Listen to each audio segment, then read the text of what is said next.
Welcome to the WFNL Show, proudly brought to you by Arrow Transport, naming rights partner of the Western Football Netball League. Round 5 in the books across the weekend. The Belgravian Netball Apparel Competition celebrated women in sport round. We'll get into all of that on the audio version of this podcast. We'll catch up with Zami Mukhtari. He's the senior assistant coach from Newport, fresh off their first win of the season. A young team there. Harry Maguire, not the Manchester United and England star, but the Werribee/Hoppers Crossing forward. Werribee had a draw against Tassie on the weekend. Hoppers not doing so well, and it is a sit-down round this weekend as well. We get into that on the audio version of the WFNL Show. Let's welcome the team here, though. Adrian Spiteri, Spitter is back. Justin Jenvey, the WFNL media manager as well. Welcome, fellas. Thank you. Thanks for having us. And again, as you mentioned, Mother's Day on the weekend. Happy Mother's Day to all the mothers that gave up their weekends for junior sport. Yep, well said, Spitter. Justin, we might as well get into this. Division 2, we've talked a lot about how we have a lot of one-sided results, but across the weekend, that's probably where the best matches were. Yeah, definitely. Our match of the day was, of course, Wyndham Vale v North Sunshine.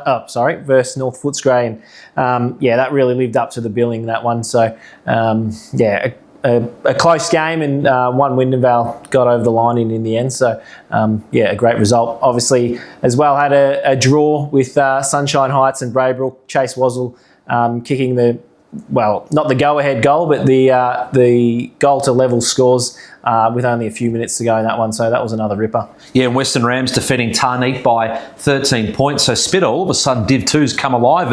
It might not just be a comp that Wyndham Vale just goes on and runs the table to win easily. Yeah, very true. You mentioned Tarneet, a very much improved performance, which is always nice to see.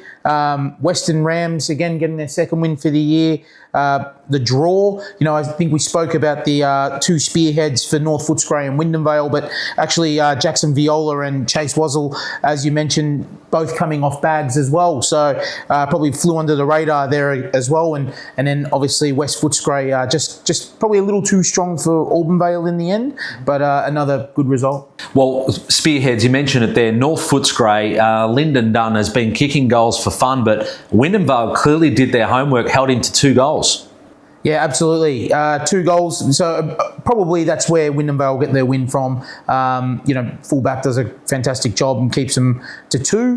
Matty Seraphin obviously still kicked 3. So they've still kicked 5 between their 2 key targets, but Lewis Stanton won the battle with 9. Yeah, second week in a row he's kicked 9, I think, Justin. He's going well, and he's another one to add to ton watch, I guess. So, him and Dunn are both tied now on 32 goals after 5 games. So, it's well in play, the 100 for both of those guys. Yeah, someone else that raised a bat, that was Caroline Springs on the weekend, TIV Division 1.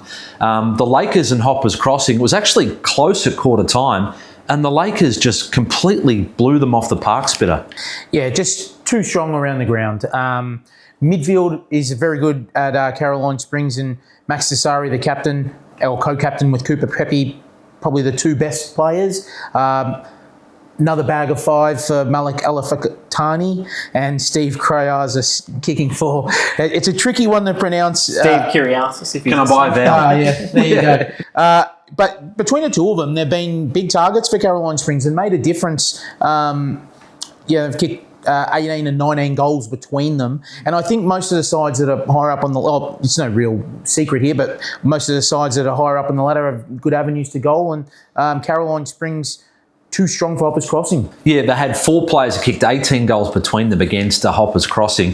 Werribee in the VFL have a bye this weekend. They would love to get Harry Maguire back in their side. As we mentioned, we talked to him in the audio version of this podcast. How worried, Justin, would you be about Hoppers Crossing at the moment? 3-2 and dropping to 7. Yeah, started the round in 3rd place and, as you said, dropped to 7th. So a little bit disappointing so far. They've been hit by injuries. So they lost players from going into this season, some key players, and then to start the year with kind of a clean bill of health, and then kind of to lose a few guys. It's been disappointing for them. So in terms of how they've performed so far. So hopefully they get a few guys back soon and keep improving. Yeah, because all of a sudden that sort of mid-table, like the teams outside of Werribee and Caroline Springs fighting for the last spots in the finals, it's getting pretty close. Yeah, you've got Sunshine, Albion, Parkside in 4th, 5th and 6th. And then you've got Hoppers Crossing who have fallen to 7th and Spotswood who have fallen well away. They only got the 2 wins so far, and they've got a big match of the day, obviously, against Albion. Albion have the opportunity to go 4 wins and 2 games clear of Spotswood. So it is definitely opening up. Yeah, because Albion early against Werribee Districts, Justin, took it up to them. Yeah, they were. Well, there wasn't much in the game at quarter time, and then as they generally do, Werribee Districts just kicked on with it. And, had multiple avenues to goal, so it was hard for Albion to kind of contain all their options up in attack, and they just keep rolling on Werribee Districts. So 5-0 now, so it's all looking good for them. Yeah, only undefeated team in TIV Division 1. We've talked about that, and Division 2. St Vincent Private Hospital, Werribee Senior Women's across the weekend. Your observations and some of the results here, Justin. Yeah, results kind of probably went as expected in the senior women's competition. Laverton got over Suns. Parkside, comfortable winners over North Footscray. West Footscray, big winners over Caroline Springs. Wyndham Vale as well got over Yarraville Seddon. So, a few results as expected, but looking forward to this weekend where we've got a top-of-the-table clash between Parkside Spurs and Werribee Central. So those teams are both undefeated and going to this one, looking to keep that going, both sides. Yeah, that's huge, and that takes us into the week ahead. So we might as well start with that Parkside Werribee Centrals. It's a little bit like St Kilda Geelong 2009 after 14 rounds undefeated. We actually used that game to compare Wyndham Vale and North Footscray, but a round on in women's footy, Spitter. This is a big one. Yeah, I feel like as a Saints supporter, you're going to incorporate that one fairly often. That's the second time in successive weeks. One in the audio version and now one in this one. So definitely will be a big game. There's not many that aren't, but. One I'll be keeping an eye on. All right. Well, Cal Rowe actually caught up with Parkside Spurs skipper Jessica Byrnes at this year's WFNL Media Day. Let's hear what she had to say. Well, first things first, what's your name, what's your club, and what's your nickname? So my name's Jess Byrnes. I'm from Parkside Football Club, and my nickname's Burnsy. What junior club did you play for? So I didn't actually play juniors, but I did play community level in Perth. So my community club was Coburn, and then I went into East Fremantle just before I moved over to Melbourne. East Freo. Sharks, yeah? Yeah, Sharks. Yeah, nice. How do you like to prepare for a game? I like to keep things pretty standard, so I'll have a big meal the night before, get up early, have a coffee, have a little bit in the morning, and then head to the game. Beautiful. And what's the best advice you've received? Best advice I received is just like next play. I think so. Just focusing on that next play. I'm trying not to, worry about mistakes or anything like that, and just focusing on what you can do better. And do you have a favourite moment from your playing career so far? Probably being captain of this footy club's been pretty exciting for me. Yeah. I was captain of my footy club back in Perth, but I think seeing the growth and the development of this, the club that I'm at now, has been really exciting. What's been the focus for the team so far? So the focus for the team coming in, we were pretty disappointed with how 2025 ended for us. I think we had a lot more potential of where the season ended, and we could have gone a little bit further. So I think probably not going too hard too early is really important for us, but just getting a good, decent pre-season in, focusing on the 1% stuff, and just getting that connection prior to the season. Yeah, on that, are there any new faces or people who've really impressed you during pre-season that we should know about? I think we'd probably like a few more new faces, as I guess most of the clubs would be. But I think the juniors have really impressed me this year. It's really exciting seeing them come through. The fact that they've had the opportunity to play from sort of 5 or 6 years old is really showing, and some of those girls are just outstanding. So it's really exciting to sort of see where they'll get to take their footy career. That uninterrupted pathway is really starting to reap benefits now. Yeah, they've been playing footy longer than I've been playing footy, or they've got more some of them have double the amount of games I've played, and that's wild. Yeah, they're Lot to be excited about. Yeah, humbling and amazing at the same time, right? So there've obviously been some big moves in this off-season. We've had, some players shift over to other teams. We've had Caroline Springs jump over to the EDFL. How do you feel about that, and how might it change the dynamic of our competition? I think obviously Caroline Springs moving across will open up the competition. They're obviously a powerhouse club that we really enjoyed playing against. Yeah. Look, I guess it's a bit of an unknown, isn't it?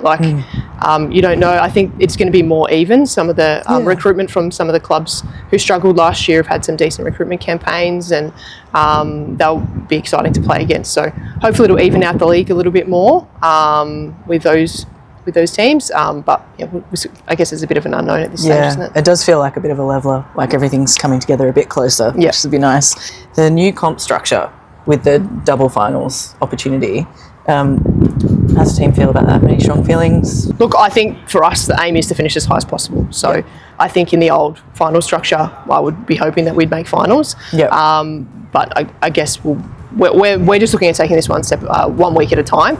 So we'll look at finals when it comes to it. But at this stage, we're just looking 1 week at a time and get the wins on the board. All right, so that's women's footy coming up this weekend. Thank you to Kel for that interview as well. The week ahead, though, we might reverse the order. We'll start with Div 2 Spitter. What are you looking forward to this weekend, which is sit-down round as well, which is all about the behaviour of coaches, support staff and trainers watching the game, sitting down, enjoying it, getting passionate but not going over the top? Well, Brett, I'm certainly looking forward to sitting down and watching Wyndham Vale versus West Footscray. It's a pretty important game, I think, for West Footscray.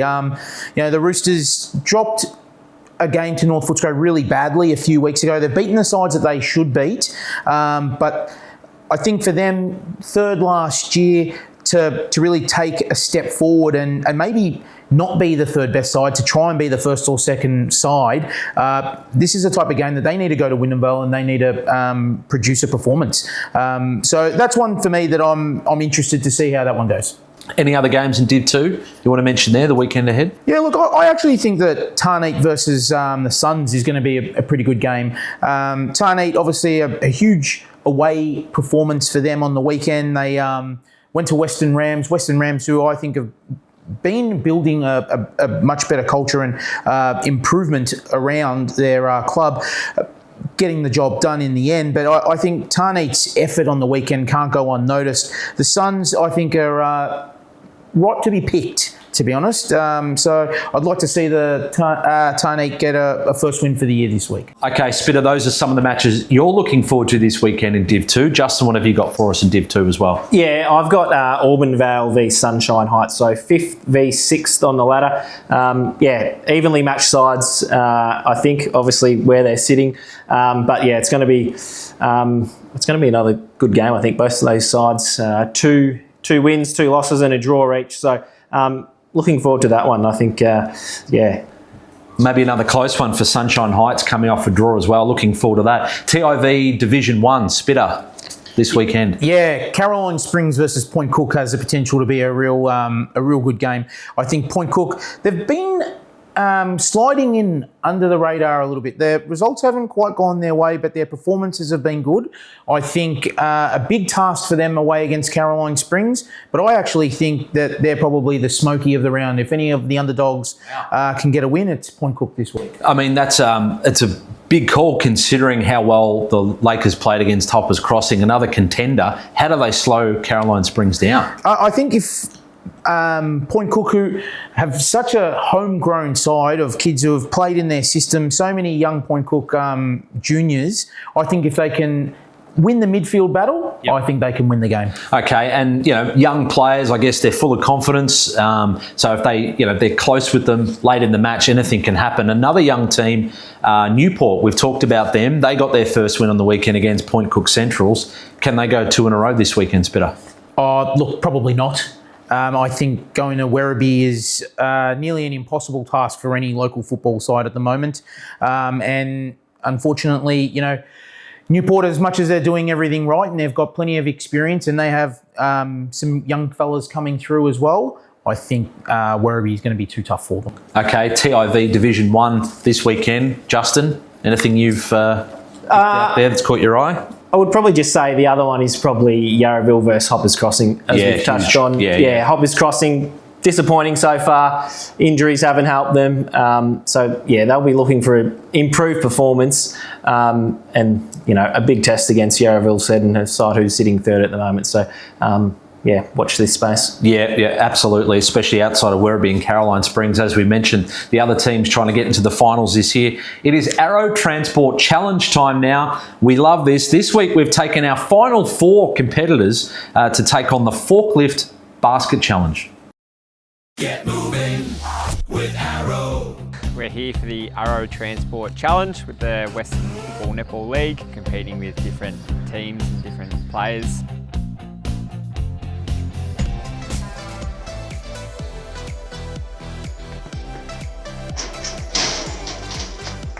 Pippa Nolan, Yarraville Saturn Eagles. Go.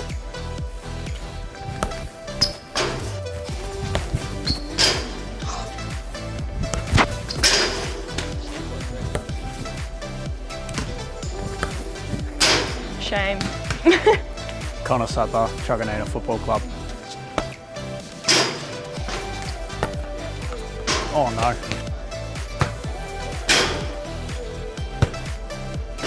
Oh no. Oh, that's terrible. Shane Emery, Western Rams Football Club. Oi.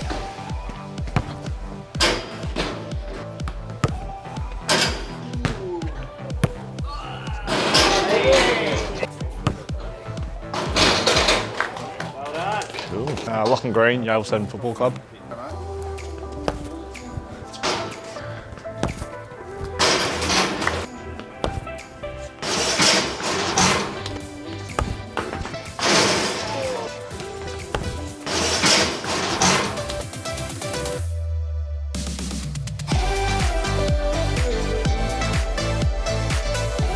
Another segment we're loving on the WFNL show is the Skins, a special effort award recipients for last week. Well done to them. This year, all winners receive a pair of compression tights thanks to Skins in recognition of a special effort on the footy field and the netball court.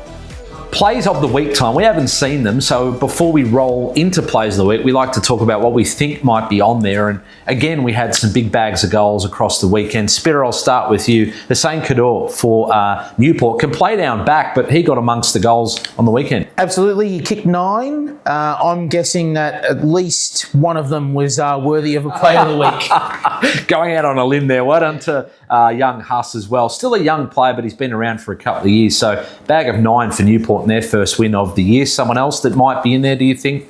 Yeah, I think so, Brett. Parkside's Tom Condon, he kicked a season best 5 on the weekend. And quite a mercurial player, Tom. He's taken a few weeks to kind of hit his groove this year, but I'm excited to watch his highlights, and I reckon he might have either a high fly or a couple of nice, classy finishes, goals in there. So kicking them out of the you-know-where. All right, let's find out if they're in there. Plenty of great highlights from the weekend in senior footy. Let's take a look.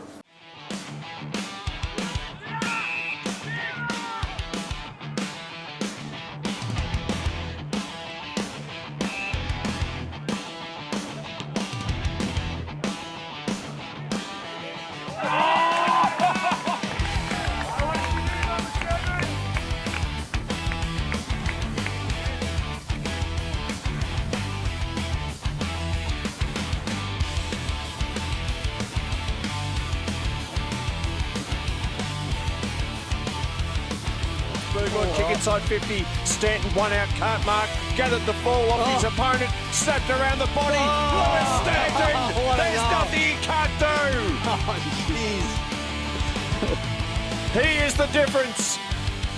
He's kicked 8.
All right, match of the day time. Really tough one to pick this week. Now, the match for broadcast, TIV Division 1, is Albion against Spotswood. You can catch that. Sportscast Australia broadcast that. You can watch it on the local footy hub. On radio, it's 88.9 Win FM. Before we get to that, though, Spitter, Justin, the other clear standout across the weekend is in St Vincent Private Hospital, Werribee Senior Women's. That's right, Brett. Yeah, we've got a top-of-the-table clash, Parkside Spurs versus Werribee Central. So both undefeated sides, 5-0 at the moment. Really looking forward to this one. They've been a class above their opposition so far this year. So Merv Hughes Oval at 10 a.m. on Saturday. Looking forward to that one. A couple of, both teams possess the most damaging forwards in the competition. Alicia Casley for Parkside. Megan Bastow played a lot as a forward, but she's kicked quite a few goals this year. So excited to see how that battle goes. Well, let's hope the conditions are great and we get a shootout there, as you said, two the best attacking teams in women's footy. So that should be a cracker. TIV Division 1, Albion Spotswood. It's an Albion home game. Spotswood Spitter, can they get it done on the road, coming off a disappointing result on the weekend? No, I don't think so. I think Albion is tracking really, really nicely. They're even on the weekend, they're still prolific ball users. Caleb McPherson and Josh Bench still getting plenty of the footy. I think they're going to be too strong for Spotswood all over the ground. I think Cooper Muir's kicked 3 on the weekend. Riley McDonald's kicked goals on the weekend. Will Naismith has given them a harder edge. I think Albion are going to be too strong for Spotswood, and Spotswood's going to fall a little bit away from the top 5. Well, you know what's going to happen here, Spitter. Spotswood is going to take this clip out and they're going to use this clip to fire up their team this weekend against Albion. They may, but look, for everyone who doesn't, barrack for Spotswood, I think it's an enjoyable time when you see Spotswood lose. So no problems tipping Albion this week. All right, that'll be an absolute cracker. Again, Sportscast Australia broadcasting that. Watch it via the local footy hub. 88.9 Win FM provide the commentary. Their broadcast starts from 1:30. And also thanks to local footy hub, you can now live stream Belgravia Apparel netball competition matches as well. Head to local footy hub /stream on a Friday night to catch some of the key netball matchups taking place each week. Looking forward to that and the weekend in footy. Spitter, Justin, great job on the WFNL show. Thank you. That's another episode. The WFNL show presented by Arrow Transport, proud naming rights partner of the Western Football Netball League. Thanks for your company this week.